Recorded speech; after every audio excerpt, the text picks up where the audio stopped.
So with this, regarding this tie between mothers and babies, we get into this, to the idea of sex. And again, it's, as you say, it's not all about producing babies. It is also about being a key part to providing, creating a continuation, an environment in which the next generation will receive as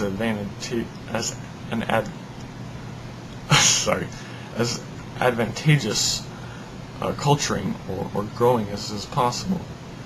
And so sex, in a way, is about producing culture, and ultimately in producing a culture that will ensure that the term culture remains a proper nomer for the outcome of sex, that is, namely, growth.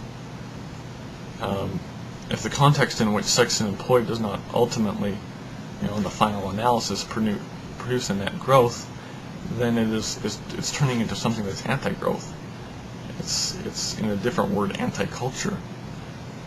And it doesn't take a whole lot to demonstrate this. If you take the very chemicals meant to bond a mother and a child together are the same things released and affected in sexual relations between partners. And these things, as hunger and libido, can be directed to different subjects. Again, fetishes being the perfect demonstration of this, pornography. Yet these are redirecting mechanisms. They offer virtually the same ends as the likes of anorexia or bulimia.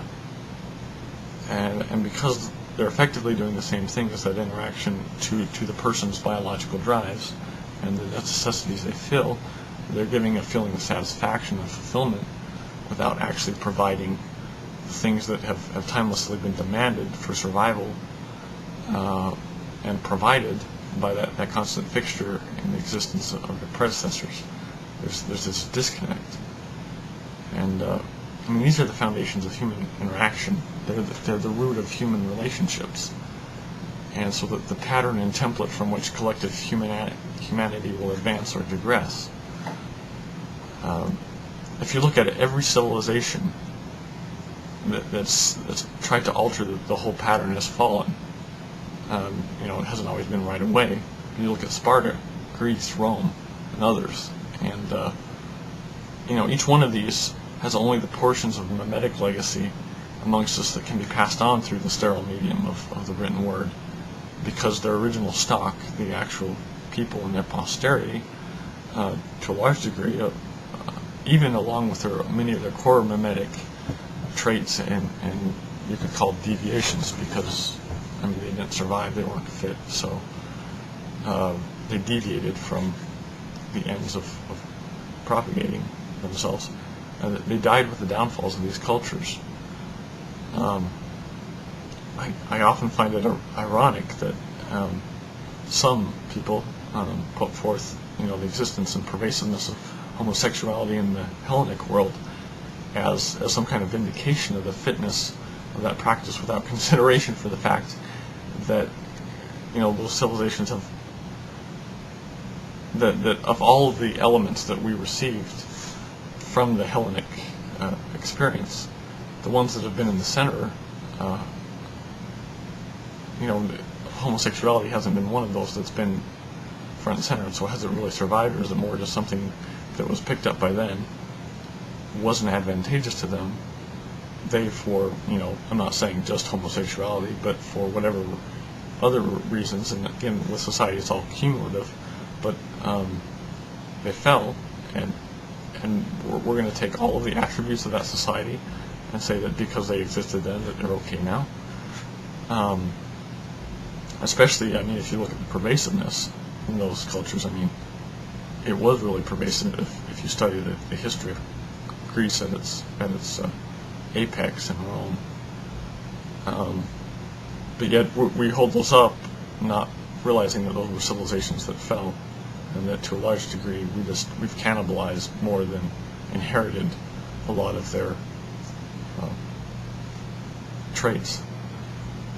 And so, a key to this relationship between humans, and it's based in the raw biology of a mother-to-child interaction, and by extension the ties of the mother to the father. they kind of tend to balance out the tendencies, the general dispositions found in each respective gender.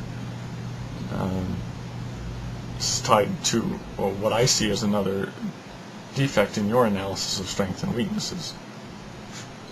And again, in stating this, I'm not advocating against technology or its implementation. I'm merely seeking to point out issues in the implementation that demonstrate an oversimplification in your view, at least as I see it. So again, as I go through and present these things, I want to emphasize that I'm not anti-technology. I just like to see the whole picture. Now, there are clearly various ways to look at things in terms of advantage and disadvantage.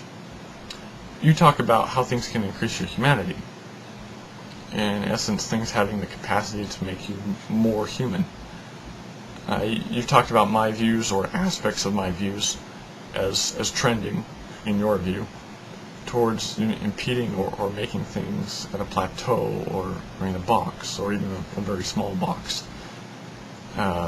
You set up the scenario of vastly augmented capacities on many fronts of human performance. You talk about strength, stamina, energy, intellect, recall, reflex, speed, agility, etc. And you then ask, what wouldn't I outcompete you on? And or anyone else that wasn't so enhanced. And my response in that situation would be, next to nothing. But this takes us to Daisy World. I'm not sure if you're familiar with the theory of Daisy World, but aside from the whole disadvantage of being either the first by which, again, this is that phrase I brought up at the beginning, being the first by which the new is tried, or the last laid the old aside. Let's just say, for the sake of argument, that you picked the optimal time to choose and implement your enhancements. It's the fluidity outside, the fluidity in the world, that would be the leveler between us. Because, like money or power or prestige, technology is not an actual magnifier, but it's a magnifier when applied, and there's different things that come into play. It carries its own baggage, it's added baggage with it. You could take the analogy of the all-in-one office utility. Like some of you has a component that can do everything. If you have all this added capacity, then you have a lot of added baggage. If your copier, fax printer, whatever, if that machine goes down, you've effectively lost access to all those capacities. Whereas before, if you'd had an individual machine for all those, you would have had some inefficiencies, but you would still have, if one of them went down, you'd have capacities in all the other areas. So that's just an example of the added baggage. So those things that are advantages in one circumstance turn out to be a death knell in another. I don't know if you've ever played Warhammer. I've never actually played it, but